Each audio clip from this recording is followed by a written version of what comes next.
Hi guys, welcome to Technical Rope Rescue Level 1, or should I say awareness level. We don't have levels anymore, we have awareness, operations, and tech, even in the NFPA 1006.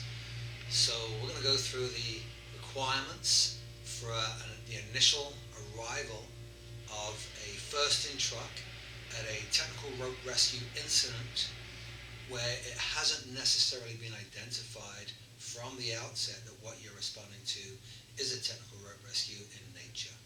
At the end of this presentation, you will be able to recognize what constitutes a technical rope rescue, identify the three levels of response and the duties contained therein.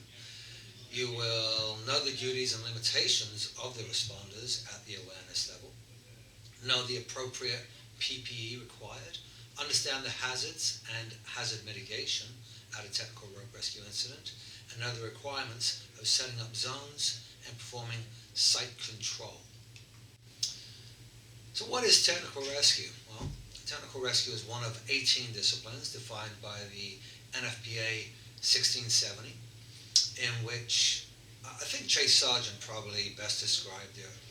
Chase Sargent was a member of the NFPA 1670-1006 committee, and he defined technical rescue as being as special ops for the fire service, specialized equipment, specialized personnel with specialized training.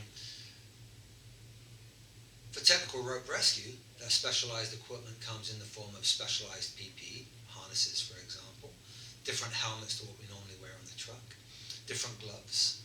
It comes in the form of connectors or carabiners, descent control devices, life safety ropes, pulleys. That specialized training comes in utilizing the scientific principles of physics and gravity, utilizing gravity to our benefit, utilizing force vectors to our benefit, utilizing friction and pulleys and mechanical advantage systems to safely transport a patient in and out of that vertical or semi-vertical environment. And as for specialized personnel, well, not everybody likes the height.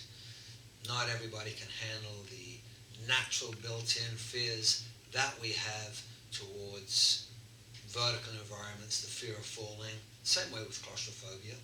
Everybody has a degree to which they become claustrophobic. Everybody has a degree to which they feel the anxiety placed upon us, instilled on us by the fear of heights.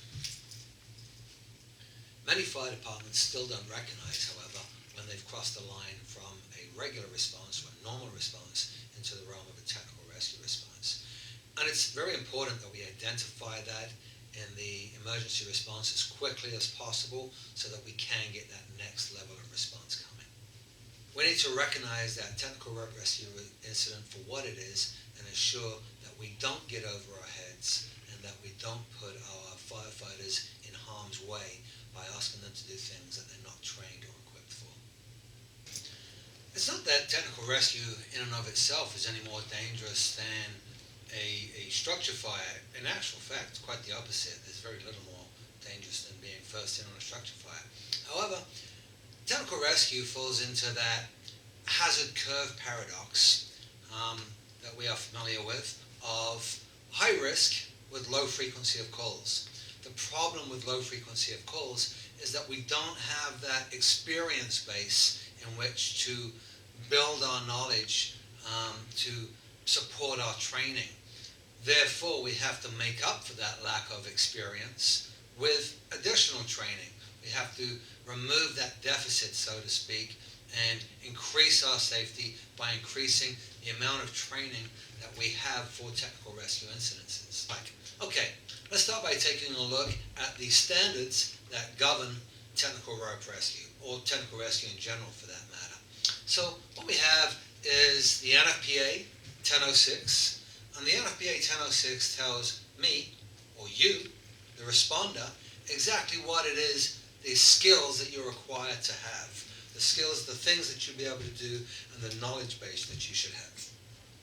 The NFPA 1670, well, that holds the chief accountable. That tells the chief what he has to do if he wants you to respond to a technical rescue incident.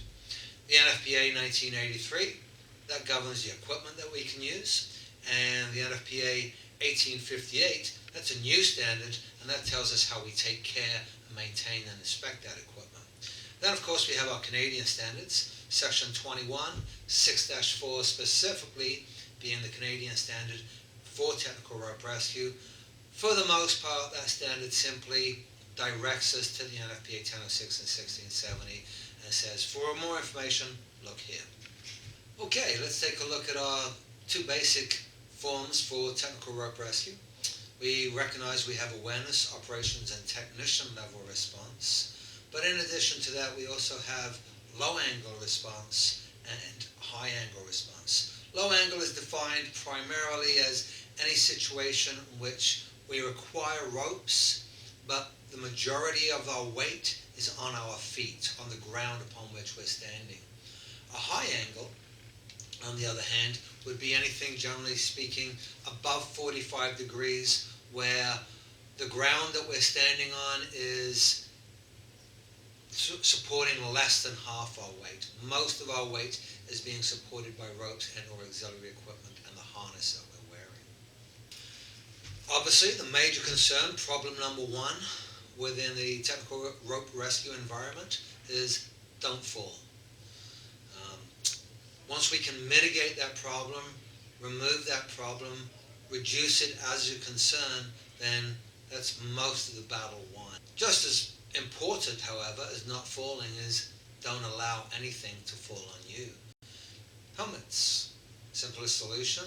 When we're working around or below a high angle rescue situation, we have to recognize there is the potential for things to fall on us, and we mitigate that hazard by making sure that at all times, not just while we're on rope, but any time we're working within a hot zone or even the warm zone, we have our helmets on and other necessary designated personal protective equipment. Okay, additional PPE we could be looking at, as we said, harnesses. We know we have our helmet. We need the right gloves for the job.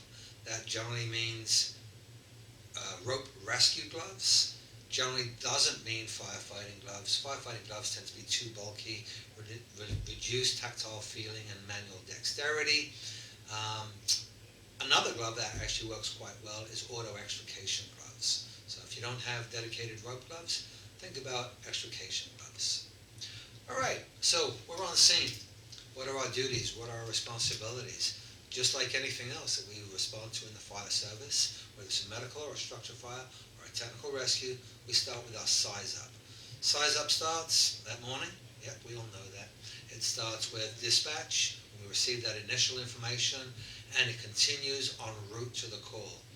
On arrival at the emergency scene, we're going to identify the hazards. Generally, if we identify what our problems are, just like with anything else, if we identify our primary problem and our secondary problem, that's what we're seeking to do within our size up. We're going to gather information that is applicable, reference material that is applicable. We're going to ascertain points of entry, points of egress. We're going to decide the type of rescue. Is this a low angle rescue? Is this a high angle rescue? Is this an operations level response, a technician level response? How many victims are involved? The locations of the victims. We're going to ensure that witnesses are located, identified, and that we obtain witness reports. We're going to identify what resources are required to effect a safe rescue, and any other additional information required to develop the Incident Action Plan, or the IAP. Now, while high and low angle emergency situations may have some different concerns, the overall incident management system remains largely the same.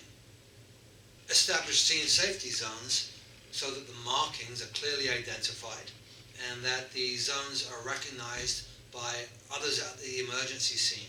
Communicate the zones to the incident command and ensure that everybody is fully aware of where the safe zones are and where the hazard zones are.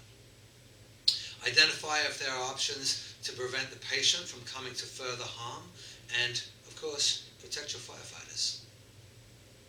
Okay, so let's take a closer look at our scene control for a moment. specifically our zone control. We have to recognize that as the first in truck, your knowledge may be limited to the awareness level, and you may find yourself functioning as scene control throughout the incident. So it's pretty important that you get it off to the right foot right from the start. We want to create a zone around the incident, generally speaking of approximately 300 feet where possible. The hot zone itself should be approximately a 2 to 1, meaning if we have an elevation of 200 feet in which we are running a rescue, we want a hot zone around that elevation where possible of approximately 100 feet. If we have an elevation of 100 feet, then we need a hot zone around that elevation of at least 50 feet. This is obviously to mitigate any fall hazard. If something is to drop, we want to reduce the chance of it hitting somebody below. We want to remove any bystanders from the zone, anybody that doesn't need to be there at all, in fact. And like we already said, we want to establish our parameters. We want to use marking tape or barrier tape to clearly identify where bystanders can be and where non-trained personnel or non-equipped personnel can be. We want to control traffic, both pedestrian and otherwise. And that actually includes non-authorized personnel from wandering into warm or hot zones, or even the cold zones, wherever we set our parameters. And of course, we want to continuously monitor and assess hazards contained inside the physical barrier. And of course, one of the things we need to think about is lockout, tagout, and blanking. I say of course, however, it is sometimes something that may be overlooked within high-angle rope rescue or low-angle rope rescue. It's something that we tend to think about for confined space rescues and elevator rescues, but may not think about for the high-angle environment. However, when it comes to wind turbines, cell towers, cranes, hydro towers, these all have the potential for energy sources, be they powered electrically, or whether they have motors, or they simply have the ability to move. Lockout, tagout, and blanking should still be a high priority. So who should be in what zone? Well, for the hot zone, that's fairly straightforward. We're looking at rescuers 1 and 2, obviously. Possibly the edgemen if they're being utilized for this evolution or this emergency. The rescue sector officer, or the RSO, almost certainly will be in the hot zone. Potentially even the ISO, the incident safety officer. Regardless of who's there, it's important to recognize that anybody within the hot zone should be in full PPE required by the incident. For our warm zone, we're looking at the hull teams, we're looking at our rigging teams, anybody operating belay systems, any other kind of support personnel. Maybe this is where the ISO will find themselves. Cold zone is generally reserved for the incident commander or the IC, as well as further back support personnel such as rehab, lighting. Generally non-technical personnel will find themselves restricted to the cold zone. However, it's important to remember that at the awareness level, we are not properly trained to utilize rope rescue equipment, nor are we properly trained to utilize rope rescuing techniques. Vitally important that we are aware of our limitations. However, as the incident progresses, you may well be asked to provide support functions in other non-technical areas. For example, you may be asked to help with haul lines. In so doing, we have to manage a haul line or assist with the raising of a patient, a rescuer, a load of some kind, and we have to understand that we need to limit our pulling efforts to approximately 50 pounds per person. This is a general amount by which to exert himself without fear of causing injury or overexertion. We need to ensure that while operating a haul line or manning a haul line, we do so with a non-jerky motion, ensuring smooth, controlled motion of the patient and or the rescuer. Beyond that, we may be asked to secure a figure eight to a designated anchor point. Something like that for us in Berry Fire isn't going to be a problem. After all, we can all tie knots, right? Okay, in summary, we're looking at isolating the incident, protecting the victim from further harm, ensuring that we perform a thorough size-up, gathering all the information that we possibly can, identification and activation of the additional resources required to mitigate the emergency, otherwise known as our call for help. We want to ensure site scene control and site management with utilizing barrier tapes and zone. We need to recognize and mitigate potential hazards beyond the full. All right, speaking of knots, I'd say it's time to tie a few. Let's tie some knots, bends, and hitches appropriate to the high-angle rescue environment.